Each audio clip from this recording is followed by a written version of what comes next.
क्यों ना ध्रुव राठी सर और मुफ्ती इस्माइल नदवी साहब की सेम डिबेट हो जैसे कि अभी रिसेंटली जावेद अख्तर साहब और मुफ्ती साहब की मुकम्मल हुई थी। रिसेंटली एक डिबेट मुकम्मल हुई थी, डज गॉड एग्जिस्ट, जो कि जावेद अख्तर साहब और मुफ्ती इस्माइल नदवी साहब के बीच में हुई थी। और ये जो डिबेट थी सोशल मीडिया के हर एक प्लेटफॉर्म पे वायरल हुई, क्योंकि ये डिबेट बहुत ज्यादा सेंसिटिव थी। और एक तरफ एक पर्सनैलिटी ऐसी थी जो कि साबित कर रही थी कि गॉड नहीं है, जावेद अख्तर साहब, और दूसरी तरफ एक पर्सनैलिटी जो कि रिलीजियस और गॉड को मानने वाले थे, और उन्होंने प्रूफ किया लॉजिकली कि गॉड एग्जिस्ट करता है दुनिया में, तभी दुनिया चल रही है।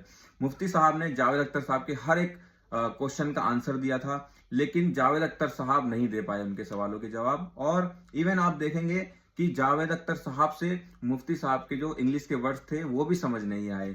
देखिए, आपको मैं ईमानदारी से बात करूं, एक तो मैं कॉन्टीजेंसी वर्ड ठीक से समझता नहीं, और इस वक्त भी जो आपने अंग्रेज़ी के अल्फाज इस्तेमाल किए वो ज़रा थोड़े से मुझे डिफ़िकल्ट और कॉम्प्लिकेटेड लगे, तो आप ज़रा सिंपल ज़बान में ये डिबेट इतनी पावरफुल थी कि आप उस समय लाइव या अभी भी जाके देख सकते हैं, हजारों की तादाद में वो लोग थे जो गॉड पे बिलीव ही नहीं करते, जो मानते ही नहीं कि भगवान या अल्लाह कोई ऐसी चीज है।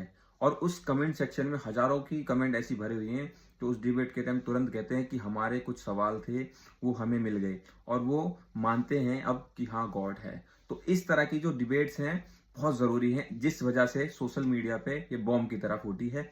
डज गॉड एग्जिस्ट, इस डिबेट के बाद एक चीज बहुत ज्यादा ट्रेंडिंग में आई है, जब दो ग्रेट पर्सनैलिटी जैसे कि जावेद अख्तर जी और मुफ्ती साहब की जो डिबेट है मुकम्मल हुई थी बहुत अच्छी तरीके से। दोनों ने बहुत अच्छी तरीके से डिबेट को मुकम्मल किया, और उसके बाद ये ट्रेंड में आ रहा है कि जो ध्रुव राठी हैं, यानी ध्रुव राठी एक नॉलेजेबल पर्सन है, लॉजिकल डेटा पे बात करते हैं, साइंस पे, पॉलिटिक्स पे, उनके पास बहुत नॉलेज है, उनकी वीडियो मैं भी देखता हूं। तो क्यों ना ध्रुव राठी सर और मुफ्ती इस्माइल नदवी साहब की सेम डिबेट हो जैसे कि अभी रिसेंटली जावेद अख्तर साहब और मुफ्ती साहब की मुकम्मल हुई थी। ये डिबेट जो थी बहुत इंपैक्टफुल, पावरफुल थी। इस डिबेट का मतलब ये नहीं था कि कौन हारा कौन जीता, इसमें सिर्फ सही और गलत का फर्क था, जैसे कि लोग गाइडेंस करते हैं सही और गलत। आप देखेंगे इस डिबेट की जहां पर ये हुई है उसकी कमेंट सेक्शन में बहुत सारे ऐसे लोग थे जो गॉड पे बिलीव नहीं करते, हजारों की तादाद में ऐसे लोग थे।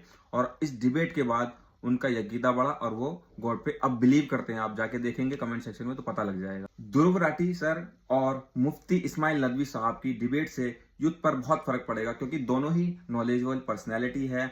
और कौन कौन चाहता है कि इन दोनों की डिबेट सेम वैसे ही हो जैसे कि जावेद अख्तर साहब और मुफ्ती साहब की अभी मुकम्मल हुई है, क्योंकि इस डिबेट से मुझे लगता है काफी लोगों को नॉलेज मिलेगी। तो कमेंट सेक्शन में दोनों को टैग जरूर करें।